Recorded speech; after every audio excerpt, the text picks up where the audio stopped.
Well, hello everyone, and welcome to the beginning of a whole new adventure. This is Professor Layton and the Azran Legacy, one of the final remaining games in the franchise. We've come a long way, haven't we?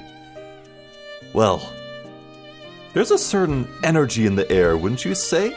I think that Miracle Mask, the previous game, set up and promised interesting developments.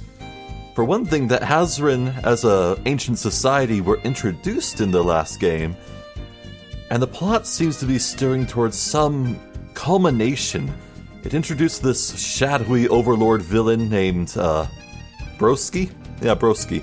And it seems he's on the cusp of getting something terrible that he wants, having to do with the Azran technology in the ancient past. So only time will tell what this game is actually about, but I just do not know where this will end up.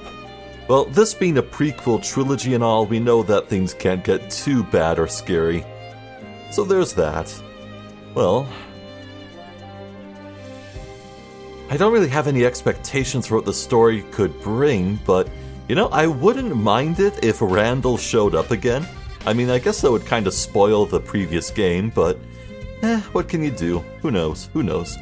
One last thing to say before we begin.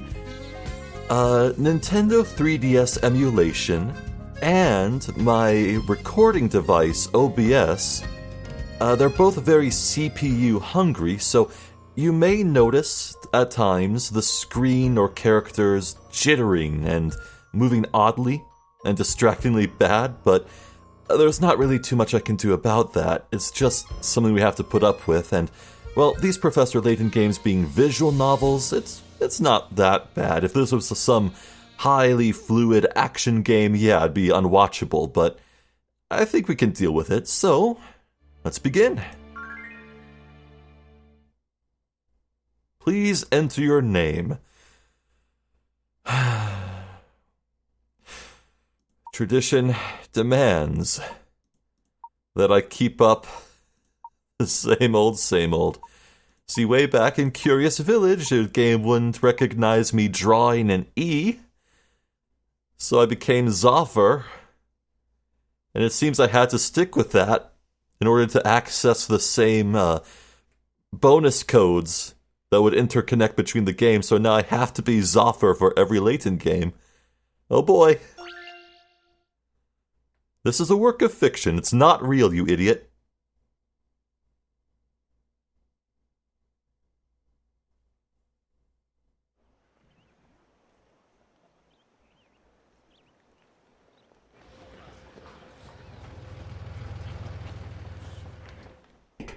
Professor, do you really think it's possible that he's found a living mummy?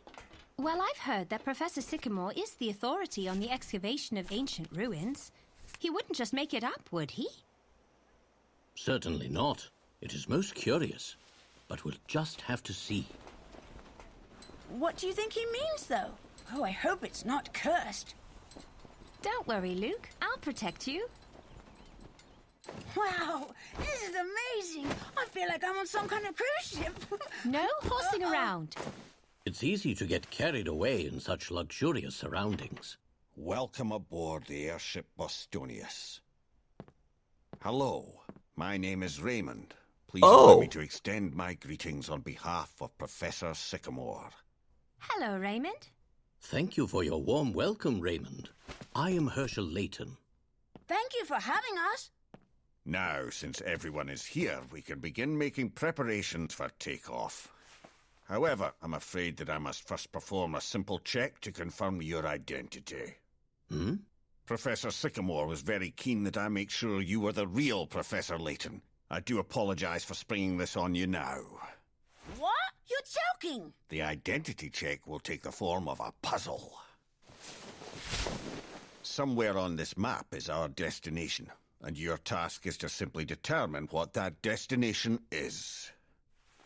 Not much of a challenge for Professor Layton, I'm sure.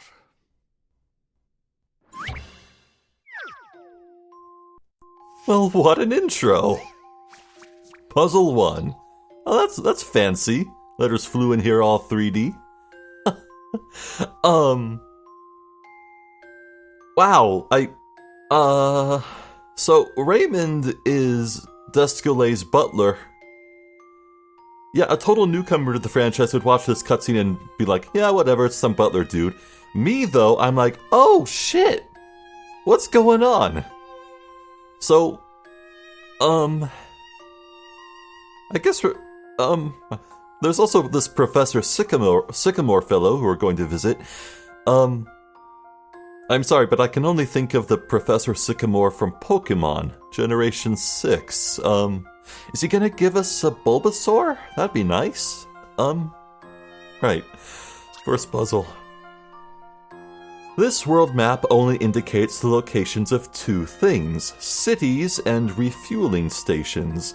The Bostonius will stop off at each one of these en route to its true destination. But where could this destination be? Move the airship to indicate the route that it should take. You can only move the airship to adjacent squares, and if it runs out of fuel, you won't be able to move it at all. Huh. Plot a route that goes through every city and refueling station. The airship will use up fuel as it moves, so be sure to always visit a refueling station before the fuel runs out. Every city and refueling station. Yep, hide text, show text. Huh.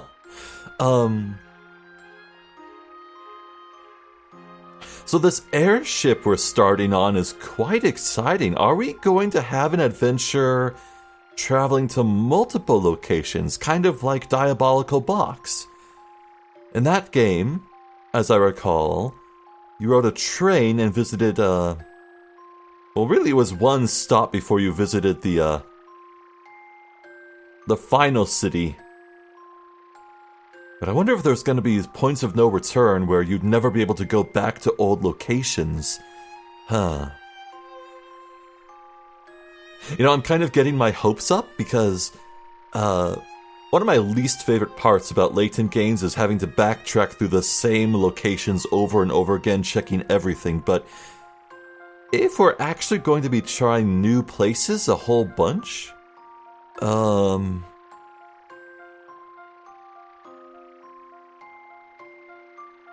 yeah, that should cut down on the tedium and repetition, right?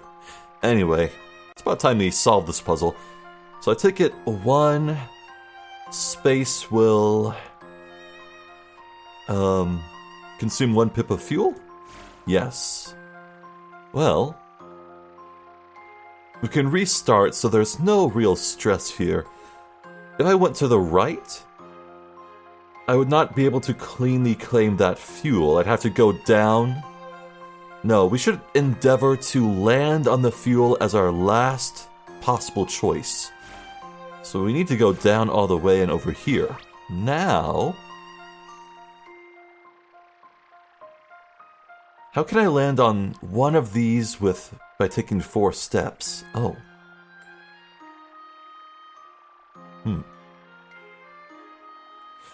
So if I went, well, the memo seems to be the same. There's still no yellow color. Confound it. That sucks. But, we went here. See, I couldn't reach this. I could never reach that one. So my next one has to be this one. So what do I do? 1, 2, 3, 4. 1, 2, refuel. 1, 2, 3, 4. Yeah, I think this would be our final destination. Let's give this order a shot.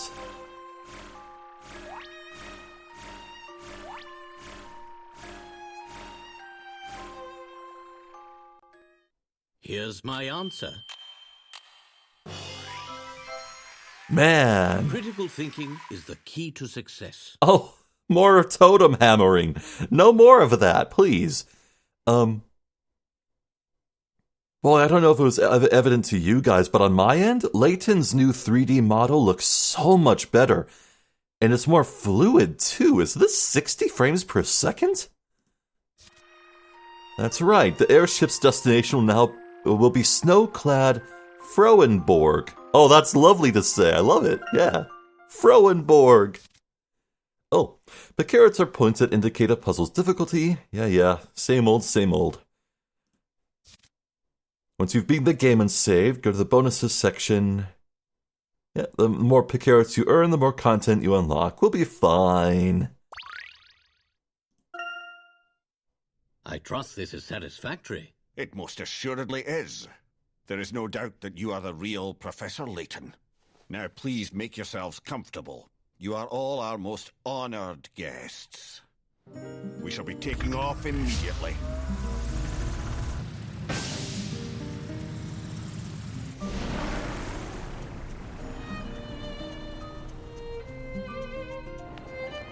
Hey, we're flying! Look, Professor, we're flying! I didn't see any buttons in that cockpit. Are they safe?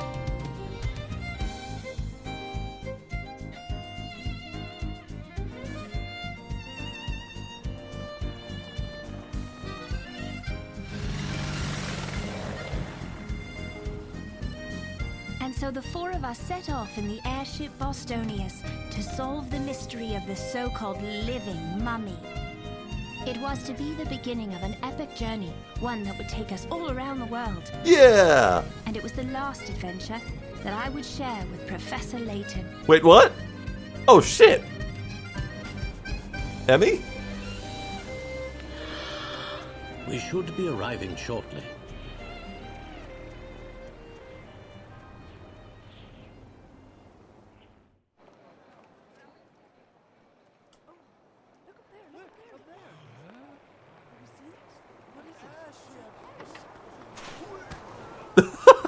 I've never seen so much snow. So this is Rowenborg? Oh, man. Oh my god, that's a lot of mysteries. What? What the hell? I just want to shout out to the Professor Layton team. A whole bunch of people sat around a table late in the evening, and they were like, okay, for this cutscene, can we add a guy just slipping on the ice and eating shit? Oh my god. They went through with it. Renowned archaeologist Professor Desmond Sycamore claims to have discovered what he terms a living mummy, which is a rather mind-boggling concept. What can he possibly have found?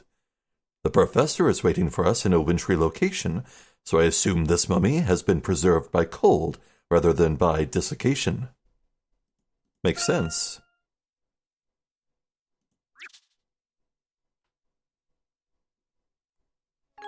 Chapter 1: Frozen in Time.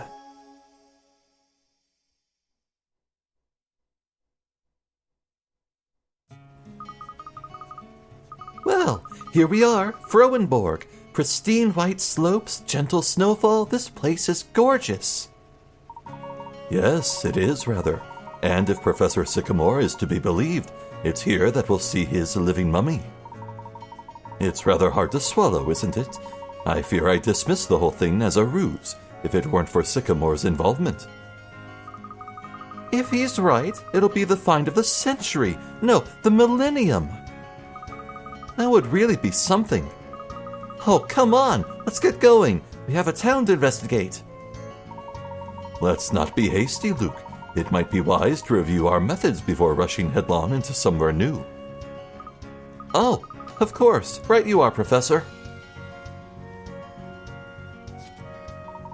Let's see now. Touch the magnifying glass in the corner of the touchscreen to switch to investigation mode.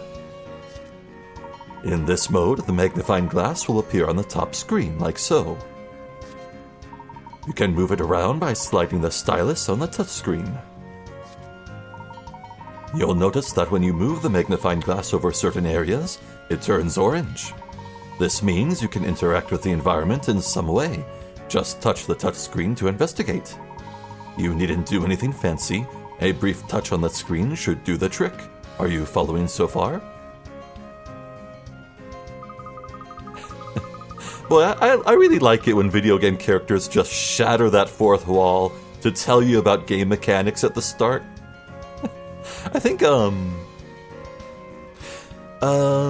I suppose the first time I ran into that would probably be The Legend of Zelda Ocarina of Time, but with characters talking about using the C buttons and everything. But I think I associate the trope mostly with the Sly Cooper games, mostly because those are voice acted. Slide, when you see the sparkles, jump and hit the circle button. Oh, good times. Oh, God, I freaking love Sly Cooper, dude. Man, some good games. Some good games, dude. Anyway, yep, just slide the stylus on the touchscreen to look around and give it a quick tap to investigate, right? That seems quite straightforward. It certainly is. Shall we give it a go? Aha. Well, this is delightful. We're back to seeing large swaths of the town. That's good. Now, Azran Legacy, if you want to make my day, you'll have it so I can click on any screen, any button, to move to any location I want, right?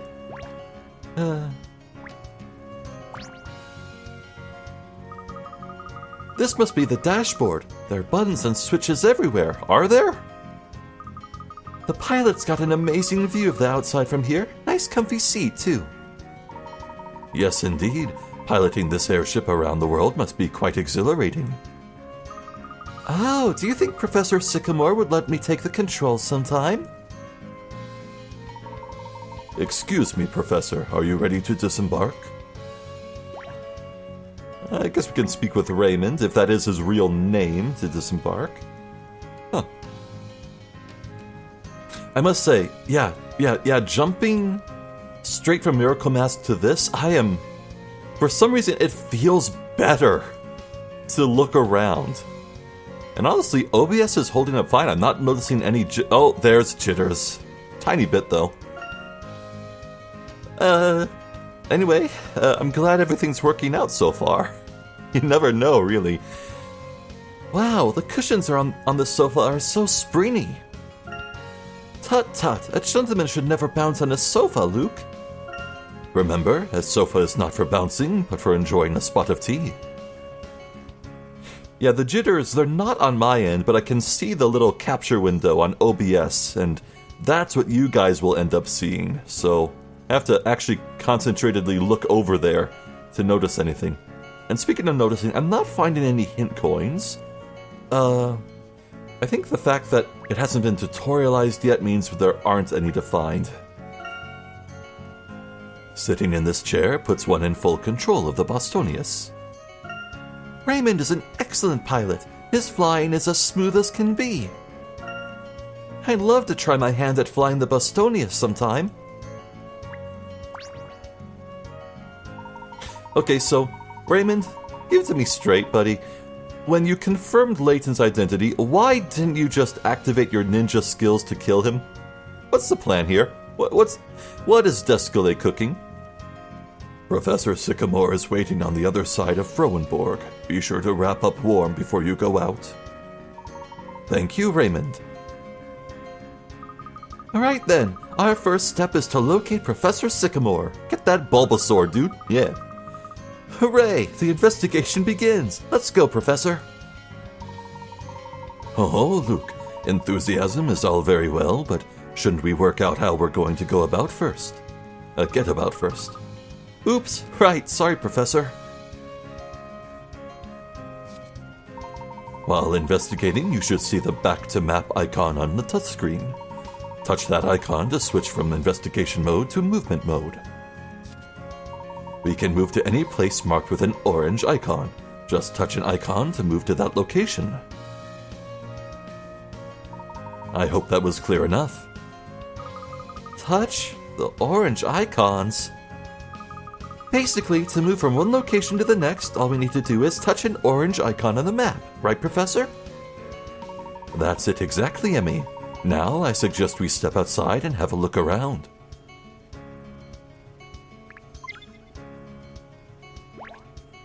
Anything else to add, Raymond? I'll stay here and look after the Bostonius. It's very cold outside, so please take care of yourselves. Sure.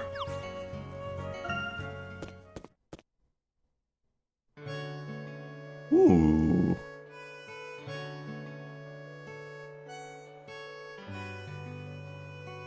Froenborg. Wow, it's like the whole town is covered in royal icing. I've never seen so much snow before. It snows all year round in Froenborg, Luke. These mountains are not called the Silver Peaks for nothing. All year round? You could ski every day. In fact, maybe I should see about hiring a set of skis or a snowmobile.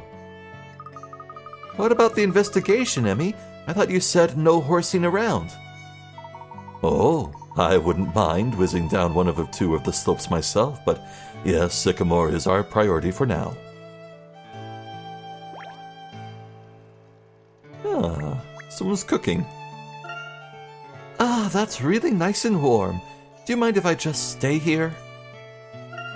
That saucepan's chock full of tasty-looking vegetables. An 11-year-old child finding vegetables tasty? I never. There is nothing like a cold day to make you appreciate a hot meal. Okay, that's not true. When I was growing up, I loved peas. And edamame, too. I've always hated carrots. And I loved broccoli, yeah, and cauliflower. Honestly, the more I think about vegetables, I think the only ones Are cucumbers vegetables? No, I don't like cucumbers or celery. Yeah, peas and broccoli, that's where it's at, man. Whoa! Are the walls of that house really made of ice? Must be freezing in there. Actually, I read that igloos are quite warm on the inside because of the insulation. Still, I wonder who lives here. Perhaps it's a lodge for travelers. With such magnificent scenery, this town is bound to attract a lot of visitors. If this were a holiday, I'd definitely want to spend a night in there. Do you think we can sneak a peek inside? Professor, there's a man coming this way. Do you think he knows where Sycamore is? Maybe he can give us directions.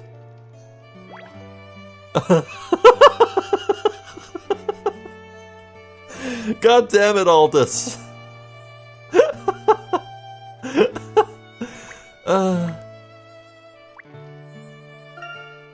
There's nothing more captivating than a thick white blanket of snow. This town is bigger than I thought. Imagine skiing all the way down from up there. Whoosh!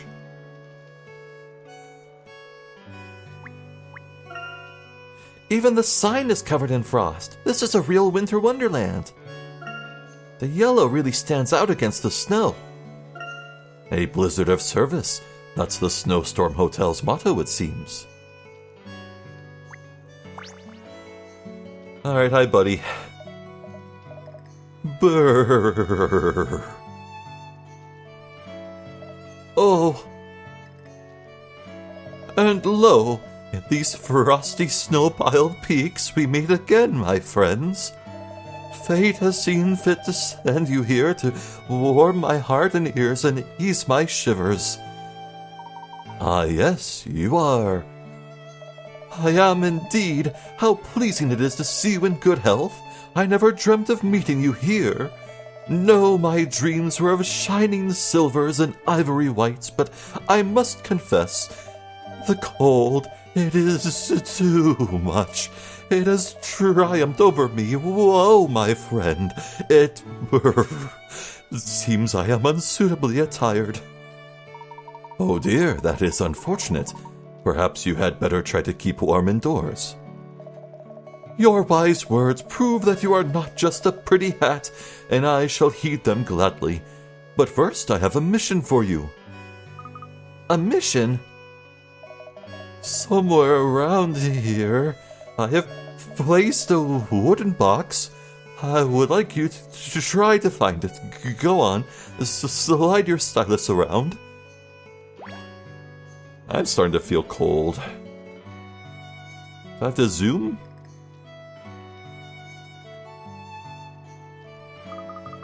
I can't see a wooden box anywhere. Where's it supposed to be? Oh, youth, so impatient. Your toes may be numb, my young fellow, but do not let the cold glaciate your mind. Glaciate? I'm sorry, but what are you talking about? Very well, I shall not keep it from you any longer, my friends. What I speak of is the ancient art of zooming. Zooming? What's that? It rings a bell. It should ring a carillon, for you have used it many times before, but allow me to recapitulate. When sweeping the area with your trusty magnifying glass, you must watch with eagle eyes for a sudden change of color. For lo, when the glass turns blue, you have your cue, time to focus, to magnify, to zoom. When you find a zoom point, just touch the touchscreen as you would with any point of interest. It is quite simple. Now, please locate my box. The power is in your hands. Okay, if you insist. Oh, we actually did enter. Oh, so it wasn't here all along. He's pointing at me. Hi, Luke.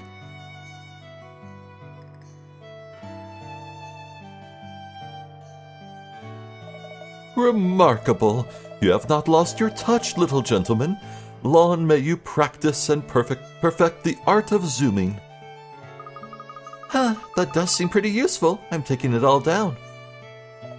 You honor me, my lady, but will you not inspect the box? I am sure you want to. Go on to touch it. If you insist. Yeah, hint coin. With an L on it, thank goodness. Behold a hint coin. When your puzzling logic runs into a dead end, this glimmering beauty will be your guide. However, hint coins are not infinite, so be sure not to fritter them away. You must save them for when you're well and truly lost. These coins are hidden all around the world. Peel your eyes and seek, scour, scrutinize, and when you have a chance, zoom. Brr. And with that, my friends, I have played my part in this tale. There is nothing left for me to teach you. But one thing, when you no longer want to see the world in glorious detail, touch zoom out to return to normal. Now, lest I crystallize into a bouffant stalagmite, I bid you adieu. Our old friend Aldous is quite the traveler. He did look exceedingly cold, though. Let's hope he manages to find suitable clothing. I'd hate for him to catch a cold after being so helpful. He's taught us loads of useful stuff. He has indeed, though we didn't quite get the directions we were hoping for.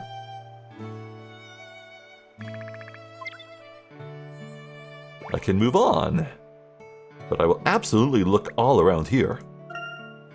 This wood-burning stove looks like it's seen better days. It's likely used for both cooking and heating. What a great idea! Heat up the room while cooking your dinner. There's one, well, two if you count the crate.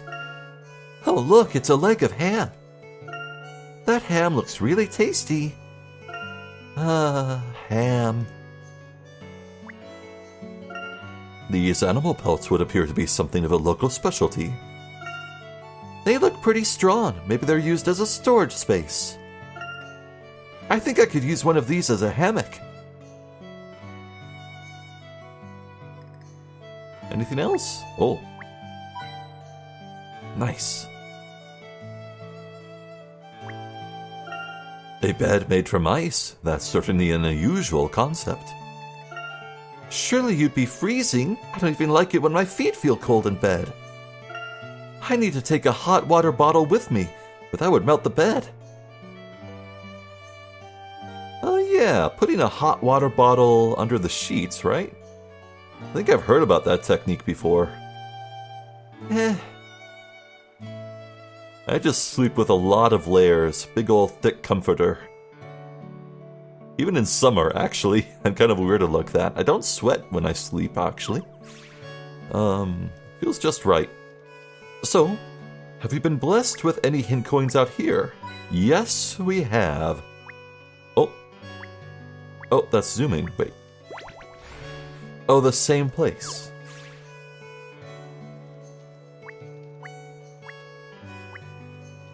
Huh. Now, if I were more hint coins, where would I be? In the bushes. And this must have looked so good in 3D. The trees are sagging under the weight of all the snow. Snow may look light and fluffy, but when it piles up, it gets really heavy. It is not unheard of for trees to collapse after a heavy snowfall. And rooftops as well. Like, yikes, dude. I wonder what this thing is. I had a peek inside, but couldn't see a thing. A pipe sticking out of the ground? Must be connected to something. Perhaps its purpose is to provide ventilation for an underground space. Reminds me of Miss Tallery a bit. Well, I think that's all for now. Onward. Alas, the airship space turned gray. I think I can only move to adjacent places. Oh well. These higgledy-piggledy buildings are all so charming. It's like being inside a snow globe. What is higgledy-piggledy? Is that a Britishism? Weird. Hey, Professor, I just thought of something. How are we going to keep track of our investigation? An excellent question, Luke. Listen closely, both of you. Start by touching the trunk icon on the touchscreen. Here we have the save option. Touch this option to save your progress throughout the adventure. Yeah, standard fare.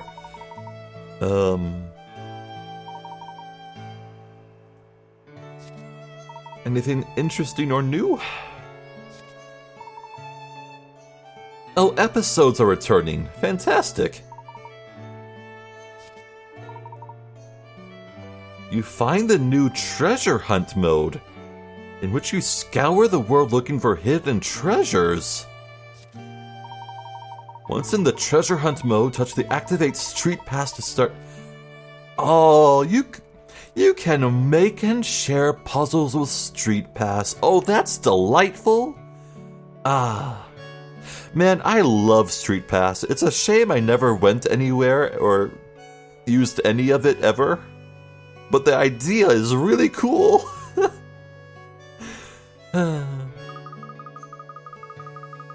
Great, I think I'm up to speed on how the trunk works now. Another day, another step towards becoming a true gentleman. Saying you know how something works and putting it into practice are two different things, Luke. Just like how you say you know how to tie your laces, and yet I've never seen you wear any shoes without buckles. But I definitely can tie my laces, Emmy. Honest. And I'll put the trunk to practical use as soon as I get a chance. Don't worry, Luke. You'll have plenty of opportunities to use the trunk during our investigation. Shall we move on? An episode. Sure. So what have we here? Wait. No way. Hold on. Going back here. Oh. There seem to be slots relating to the location you're standing in. What could that mean? I thought it might be a tally of how many puzzles or hint coins you found in the location. Huh. I'm not sure. I'm not sure what these slots are. Curious. Moving back here. So what else do we have? So we have episodes. One of these is our collection, probably the rightmost one, leaving some sort of journal with a lot of documents spilling out of it.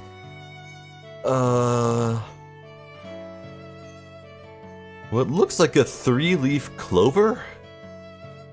And some sort of crate of lumpy things. Yeah, I have no idea what these could be.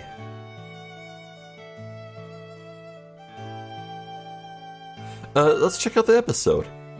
So we have 4 pages of 5, as before. Layton, Luke, and Emmy fly out to meet Professor Sycamore in true style, enjoying both the comfort of the Bostonius and some stellar service courtesy of Raymond.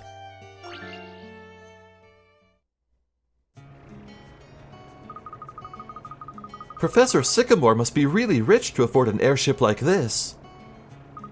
Well, he is a world-renowned archaeologist. He probably gets funding from all sorts of institutes. Why doesn't our professor get that kind of treatment? I mean, we've made some amazing discoveries. Oh, there's no shortage of interest in Professor Layton's work, don't worry. Really? Then why do we have to travel everywhere in a rickety old car? Because he turns down each and every offer. I think he prefers to keep things low-key. Oh, look, Luke. Those birds are flying right beside us. Wow, they really are. Maybe they think we're a bird as well? I'm glad to see you're enjoying the scenery, but perhaps it would be best to keep your hands off the windows. We don't want to leave smudges, do we? Oh, I shouldn't worry about that. I plan to clean the Bostonius from top to bottom when we land, regardless. Smudge away. Anyway, your tea, sir. Oh, thank you, Raymond. Ah, an excellent choice. Earl Grey, piping hot, and what a fragrant blend. The master heard you were something of a connoisseur and selected it for you himself. I doubt even Luke could choose a better blend. We also have a selection of confectionery for those with a sweeter palate. Please do help yourself. So this is what it feels like to live in the lap of luxury. We do have a voyage ahead of us still. We would like you to be as comfortable as possible during your stay.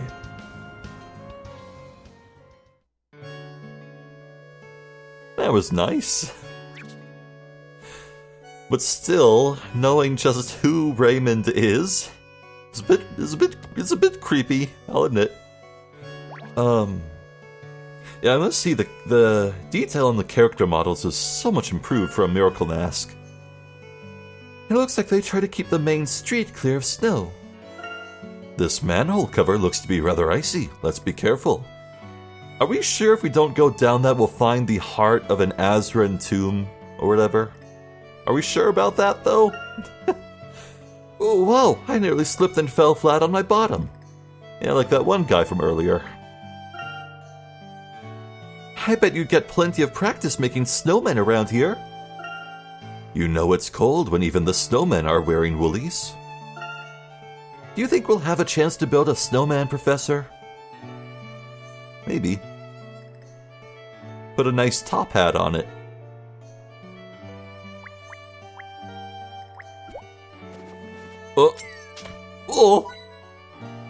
My bad, everyone. Wow, there's so much snow on these buildings. It must take hours to scrape all the snow off the roofs. Yes, clearing snow must take up a lot of people's time in places like this. Man, maybe I'm just a nostalgic freak, but I'm getting such Mega Man Legends vibes from this. Mostly in how the second game, you arrive by airship to a snowy town as well. It's just making me think of that, you know? Maybe I'm just in a nostalgic mood thinking about all sorts of old games I used to play. Ooh.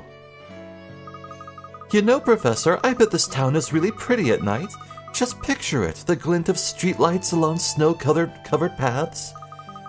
It must really be something. Indeed it must. Well-lit streets will certainly brighten the mood of any town.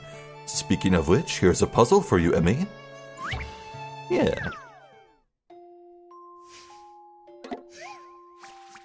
Puzzle 3. Lighten up. Oh. Yeah, goodness, I'm so used to flipping the screens when I start a puzzle, but they're actually putting the text on the top screen now, aren't they? It's carnival time, and it's your job to hang some festive lanterns around the town. You'd think it would be simple enough, but a note from a pushy member of the carnival committee shows they have a very specific idea of how they want the job done. No more than 1 lantern per street, and we don't want any beams of the same color crossing. It's tacky. Can you position the lanterns according to these conditions and still light every street in town, all the way from one end to the other? Oh boy. Oh,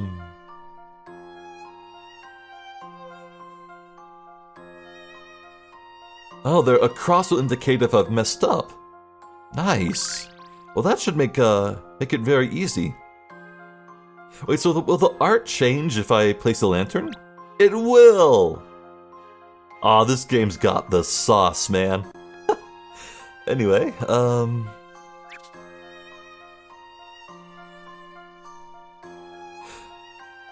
boy, this street here, this street covers a lot.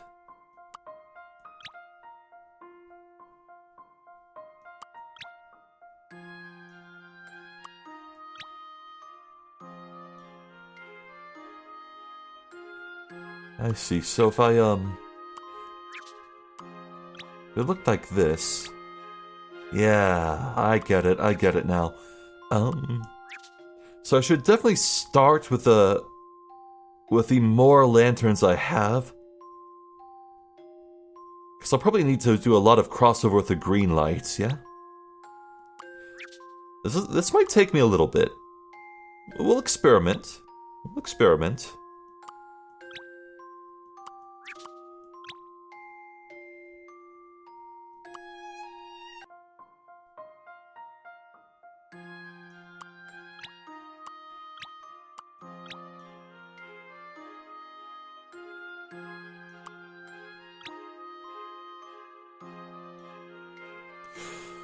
Oh my god, that took way longer than I thought it would. Set him up and knock him down. Oh boy, that does not bode well. Took me like 15 minutes on the second puzzle I ever do in this game. Wow. Oh, it was a 60 per carat one, so it was hard. Okay. Delightful. Ugh. What a beautiful sight. The carnival is sure to be a great success now.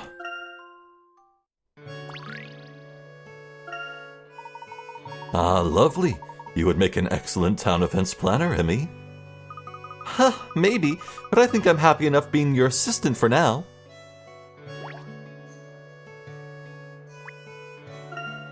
I suppose they use this ladder when they need to unblock the chimney. I heard that some people consider chimney sweeps to be lucky omens. Being a chimney sweep is a most hazardous occupation, I fear. That's why they make little kids do it. Can fit right in the chimneys. Snowman snacks. Why would anyone buy snacks for snowmen? The Frost Tea Shop. Hopefully they do more than cold cups of tea. The Mountaintop Hot Pot Stop. That sounds like just what we need. Never had hot pot, but I've seen images of hot pot and it looks delicious. I think that's it. Hello, young miss. Prima. Maybe if I used a sledgehammer? No, don't be ridiculous, Prima. That wouldn't end well at all.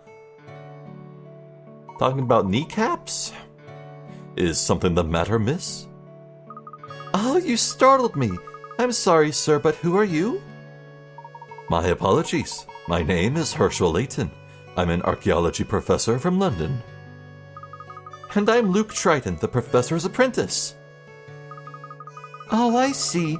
I'm really sorry. It's just that I've not seen you before, so I thought... Well, anyway, I'm Prima, and you're a professor. That must mean you're pretty brainy, right? I'm supposed to be meeting a friend of mine in a few minutes, but I want to work out how to open the present she got me first. With a sledgehammer? Puzzle 2. A glacial gift. Right. This is gonna be a tough habit to break. My friend gave me this birthday present, but it was delivered in a block of ice. The card that came with it said you can use 5 150 milliliter cups of hot water to melt 30 grams of ice, and that I'd have to work out how many cups of hot water are necessary to melt the 2 kg ice block that's around it. Can you help Primo work out how many cups of hot water are necessary? Okay, how many grams in a kilogram? Help, I'm American. Use a stylus to write in the boxes,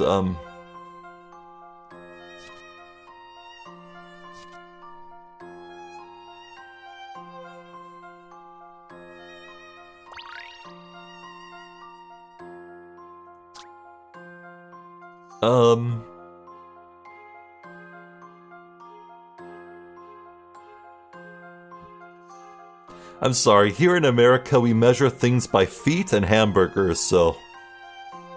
I genuinely do not know. What? How? I genuinely do not know. Uh-oh. And I don't want to spend hint coins on this. So, you know what? I'm just gonna guess. Let's go with 5. My intuition should serve me well. Okay. Frankly, I'm ashamed. Too bad. There might be more than...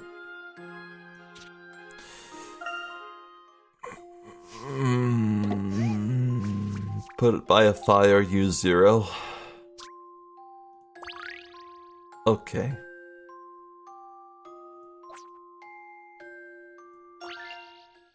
Here's my answer.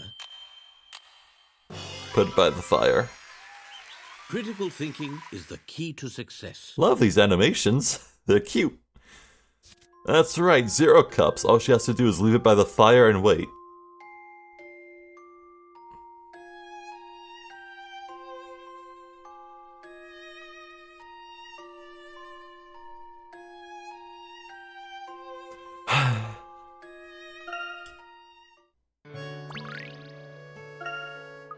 Oh, so while I've been out here fretting, my present's probably defrosted all by itself.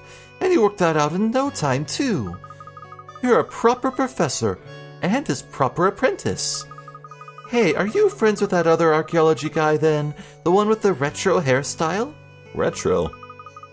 Oh, you mean Professor Sycamore. Yes, Prima, we've come here to meet him. Could you tell us his whereabouts? Oh, I'm sorry, I've no idea. I see. Well, never mind. I'm sure we'll find him soon enough. I can tell you this, though. Ever since that professor got here, suspicious-looking men have been lurking around town. They sort of look like soldiers, but if you ask me, the military wouldn't wear uniforms so horribly passé. Oh, I'm going to be late. I better not keep Donna waiting. Excuse me, Professor, I have to run. Bye now. Yes, I'm guessing Targent is here. Huh. We didn't get much to go on there, did we, Professor? Not as such. We'll just have to ask around some more. You weren't given an address? Weird. Yeah, so the creepy men in soldiers' uniforms, they're probably Targent, right? Probably.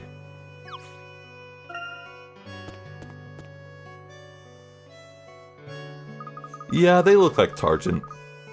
Robin.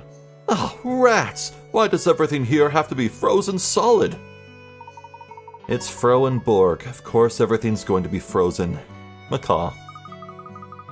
Yeah, but come on. A huge wall of ice? It's not natural, I tell ya. I should have been able to chip it at least, but ow! Well, if fire didn't have any effect on it, I'd hardly expect brute force to either. Anyway, whatever happens, we're not leaving here until we've captured the target, so we'd better suck it up. Come on, Robin, let's see if we can find another way in.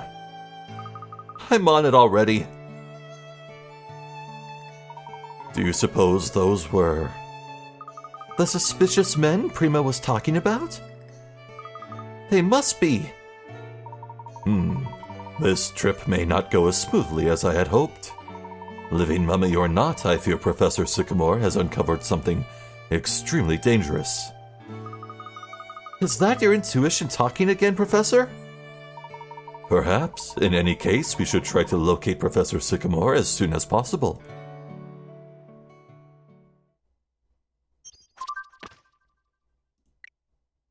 A number of uniformed men with an air of malice about them are prowling around Froenborg. They appear to be searching for something, but what could it be? I wonder what these men are doing here in Froenborg. The local residents have no idea who they are. Huh. Well, suppose we have a bit of time. Let's look around. Oh, this might be where we end things then. Look at that chimney, Professor. It looks like it's shining. That's right. The falling snowflakes are catching the sun. Now, why don't you take a closer look?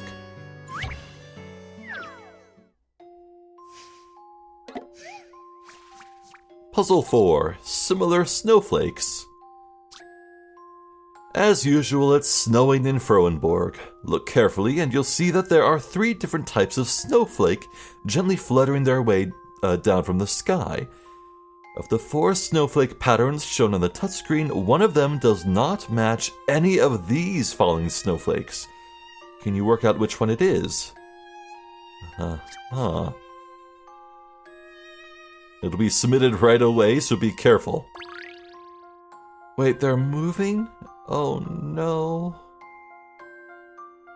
Okay, well I think this one's A? Yeah, I think it's not A. Okay, but the spikes? Kind of look like B. Okay, that's another A. That's another... wait.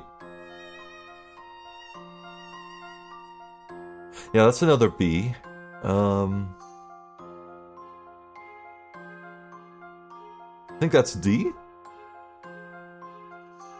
Yeah, that looks like a D to me. I am not seeing any snowflake with a rounded star in the center.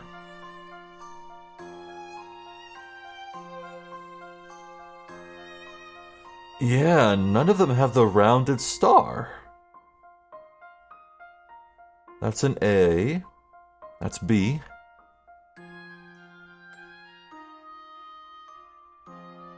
I'm convinced. The answer is C. Okay, Emmy, time to shine. I swear that's 60 frames per second. Bring on the next one. Frosty. It turns out C is a special kind of snowflake that only falls late at night, as you can see here. Huh?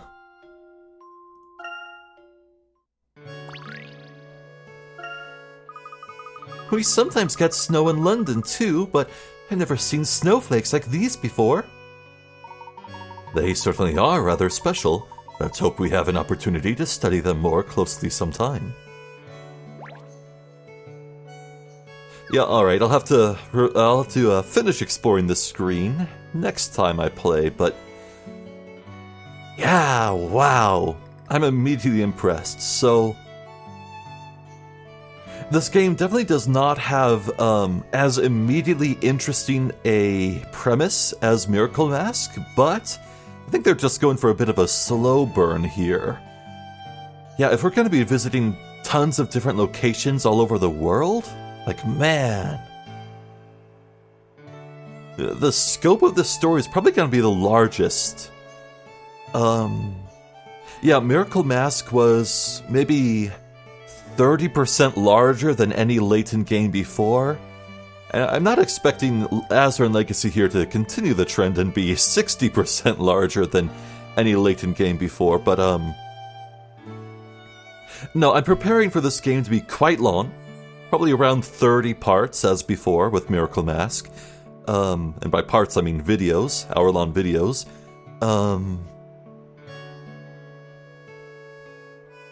probably going to have very piecemeal doling out of the overarching story, and I expect most of the story to be just exploring new locations, meeting the locals, slowly gathering clues. Might be in for a slow burn here. The art, the fancy character models, the music, it's all so good. It's all so good. I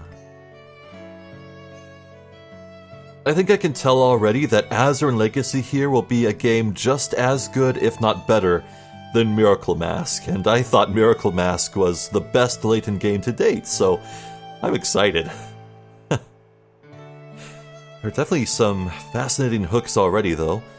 Emmy is apparently going to have her final adventure with the professor here. That's ambiguous as hell. I hope she'll be okay by this ends. Like, obviously, this being a prequel trilogy, eventually they would have to write a reason why Emmy is not still adventuring with Professor Layton for Curious Village and Diabolical Box and so on. Either she chooses to stay somewhere else in the world, or she just splits ways and decides to walk her own path as they return to London, or I don't know. Maybe she could get. Maybe I don't know. I don't know. I don't even want to say it. I hope Emmy stays alive throughout this adventure. Is what I'm saying. And of course, Descalais is already playing his hand, at least as far as we can see. Layton and company do not know Raymond. We do. Raymond, if that is his real name, is Descalais' ninja butler. So that's something, alright. So if Targent is here, and Targent goons are prowling the city of Froenborg, probably makes sense that Descalais wants to be involved in whatever's going on here, and to that end, he's probably making his enemy fight his enemy. You know? Probably orchestrating things so that Layton gets involved with Targent, then Targent and Layton fight each other, while Descalais sits proud and pretty in the back, sipping tea and going like, oh, all according to my plan. Well,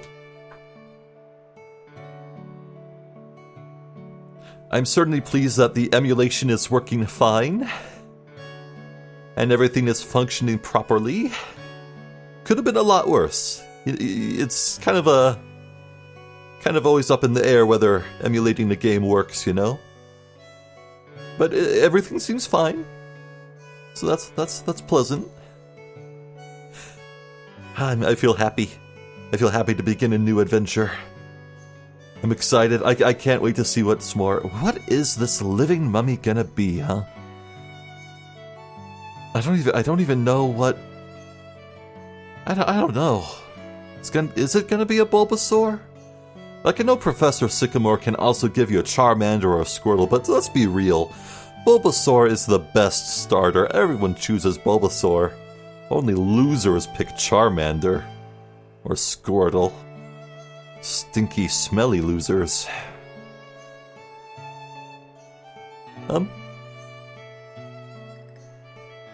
I'm Zephyr the Jester. This has been the beginnings of Professor Layton and the Azran Legacy. Thank you for watching, and hopefully I'll catch you next time. So until then, please take care.